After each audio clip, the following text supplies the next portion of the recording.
In this teaching module, we're looking at the loanable funds market and the capital structure. So this is the perfect competition model, supply and demand graph. In this case, the loanable funds market. You draw the you're reducing human behavior down to Cartesian plane, two-dimension plane, supply and demand graph, a heuristic, an understanding heuristic to help us understand the way society works, the way the economy works, the supply and demand model.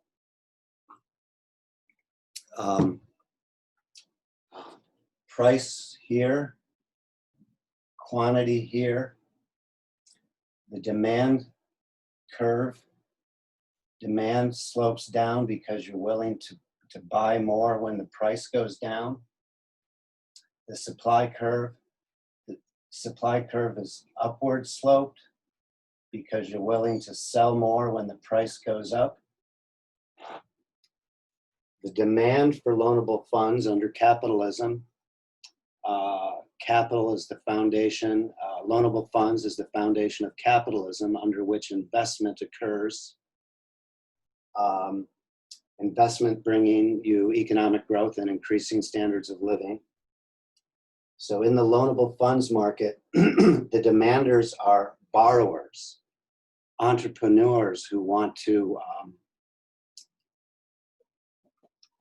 create entrepreneurial investment. The supply in the loanable funds market are savers. So what happens in the loanable funds market, or in any market, you have an exchange. So in this case, you're having an exchange of time preferences, where savers are reimbursed for prolonging consumption. They're paid an interest rate for waiting, whereas borrowers want the money immediately, the loanable funds immediately, so they're willing to pay an interest rate for access to the savings. So time preference is a very important concept in economics. Under religious dogma, it's seen that the charging of interest is wrong. But Bamba Werk, the Austrian economist, said no, the charging of interest is an exchange like any other market exchange. In this case, it's an exchange of time preferences. So what happens then, absent any intervention, supply and demand meet in the market and you get an emerged property. And this emerged property is an optimal quantity. You'll see that there's a star here. That means optimization. So absent any intervention, you have an optimal and emerged properties, an optimal quantity. In this case, this would be the amount of investment over a given period of time. And the emerged property of an optimal price. Again, optimization. So the optimal price in the loanable funds market is the optimal interest rate. There's actually, every transaction is unique, different risk categories, different interest rate environments, risk environments, political environments, investment environments. But we use this model to help us understand general principles. So when you don't have any intervention in the loanable funds market, you get an optimal rate of interest, which is also known as the natural rate of interest. So that's the loanable funds market, where savers and borrowers exchange time preferences. Then, when you have this property, then what emerges here is the capital structure. what emerges under a natural rate of interest is society's capital structure. And the way to understand the capital structure and relating it to entrepreneurial activity is you're an entrepreneur at time zero, and you're looking out into the future, making forward-looking investments. So if you're an entrepreneur at time zero looking out into the future, a 30-year investment.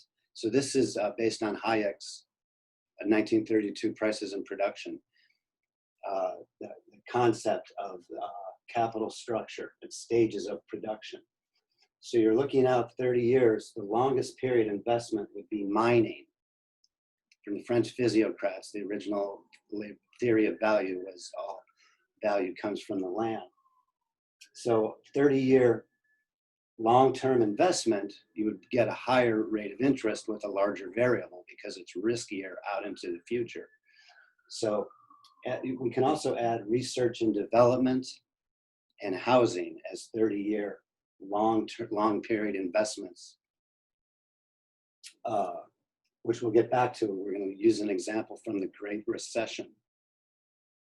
So then the next stage of production would be smelting, working with the raw materials. That takes 20 years to pay back. Then 15 years, robotics and manufacturing, takes 15 years to pay back. Then next along the stages of production would be assembly. So assembly takes 10 years to pay back. Then again, this can happen all over the world. This can happen within a firm. It's all depending on how you're measuring it and why. So then the next stage of production along the value chain would be distribution. And then you have wholesale distribution, which will pay back in a year. And then retail distribution, for example, would pay back, say, 4 times in a year. So the longer period out, the higher the expected interest rate, but also the higher expected variance or risk. So that's the risk return. So society's capital structure is based on the natural rate of interest and then the investment environment at a given place and time, which then allows, based on the natural rate of interest, a capital structure to emerge. And then the end result of all of this stages of production and investment is consumption. So this is the Keynesian consumption variable for a given period of time. The end result of standards of living growth is improved consumption. But the base of improved consumption is savings, right? So you're trading off savings versus consumption, and in the long term, the better society's social institutions for investment, then the greater the increase in standards of living.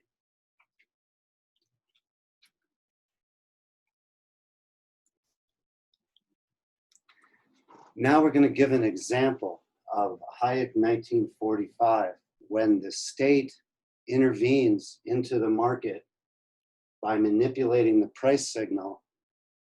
In this case, in the loanable funds market, the interest rate, social crisis occurs.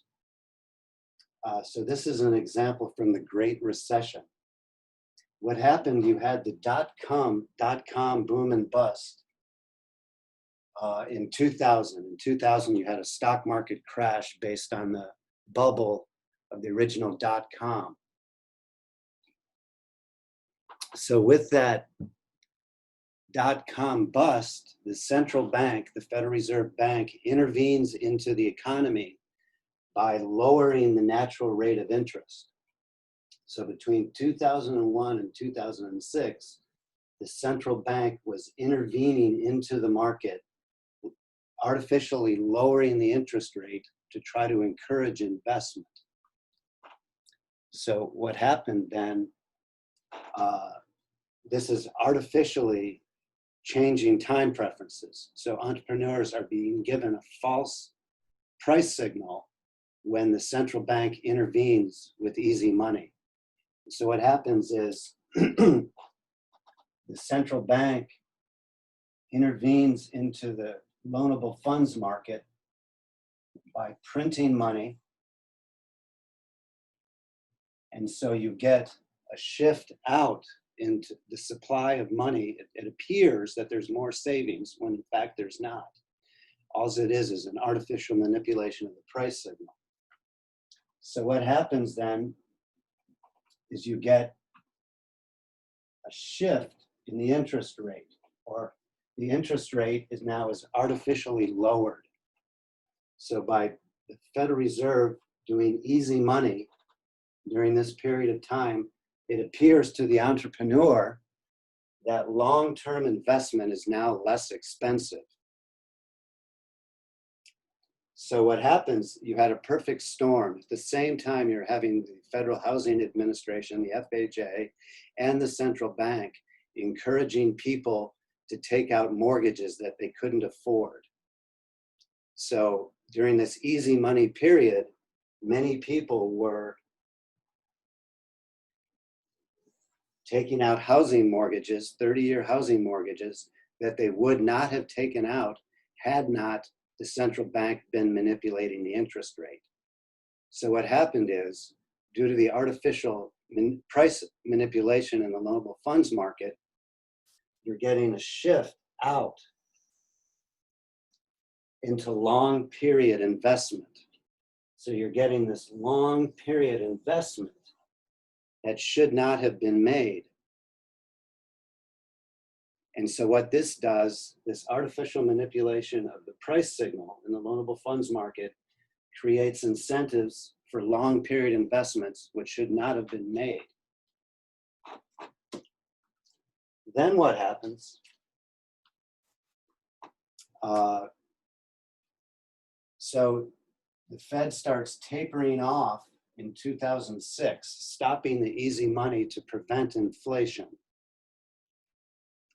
So that means that the interest rate then shifts back again. And it appears that time preferences have now been shortened because the Fed is tapering off the easy money, decreasing the artificial increase in supply, raising the interest rate to prevent inflation. So all of these investments that should not have been made appear no longer economically sound because the interest rate has increased. So all of this long-term investment, especially in housing, that should not have been made now appears no longer profitable. So what happens is you get a housing bust, a housing crash after the boom of the easy money, then the tapering off of the easy money, you get a housing bust. So all of this, people moving to Nevada, skyscrapers in New York and in Istanbul, Turkey, all over the world, this occurred due to central banking policy all over the world, coordinated central banking policy, and the dollar being the international reserve currency. You get a huge worldwide housing boom and bust. All of these investments in housing that should not have been made no longer appear profitable. And so all of these factors of production, which were sucked into housing, get stuck there due to the artificial manipulation of the price signal, in this case, the interest rate in the loanable funds market. So all of this factors of production, including labor,